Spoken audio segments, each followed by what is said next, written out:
Welcome back. Today we're going to look at some symbol table applications to give you some idea of how symbol tables might be used by client programs for practical problems. First one we'll look at seems even simpler than regular symbol tables, and that's about sets. So a mathematical set is just a collection of distinct keys. There's plenty of applications where we want to just be able to implement this really simple API. We want to be able to create an empty set.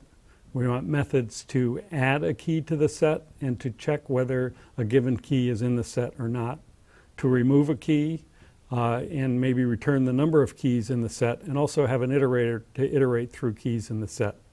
This is simpler than symbol tables because it's got no associated value. That's a very simple API, but of course we want to be able to do these operations efficiently. How would we go ahead and implement that? Well, if you think about it for just a minute, you see that what you need to do is just remove all references to value from any of the symbol table implementations that we look at. The implementation is easy. Take one of our symbol table implementations and get rid of the code that refers to values. Okay, so let's look at a couple of applications where this set API might be useful in client programs. One thing that is very common is the idea of an exception filter. So the way we'll set that up is to think about having a list of files, a list of words in a file that are exceptional in some way. In this case, we'll have the file list.txt that has these 4 words in it: was, it, the, and of. There's 2 complementary ways to look at this. One is so-called whitelisting, where we want to take the words in that file and then we have some other much bigger file. And what we want to do is print out all the occurrences of our exceptional words in our given file. Those are the ones that we care about, that we want to get through. So in this case, tinytail.txt, the first couple of words from Tale of Two Cities, and these words appear often. It was the of, it was the of. Another complementary approach is to think of these words as words that we don't want to ever see. They're blacklists, and we want to take them out of our source file. So a blacklist client would print out all the words in our source file, tinytail.txt, except was, it, the, and of. In this case, best times, worst times, and so forth.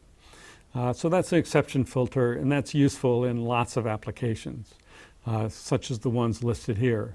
For example, you might have a spell checker where you want to identify misspelled words.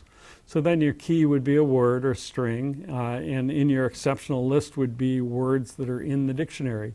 And you'd want to print out all the words that are not in the dictionary. That's an example of an exception filter. In a browser, you might want to mark your visited pages or block sites and so forth.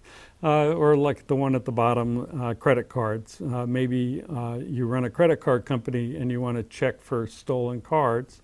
Then your keys would be numbers, and in your list might be kind of short, which would be the stolen cards that you know about, and you'd want to run a whitelist filter for those cards and print out in your long list of transactions whichever transactions have that stolen cards. So that's just a couple of examples of exception filters. What's the implementation of an exception filter? Here's a simple one using the set API that we just articulated.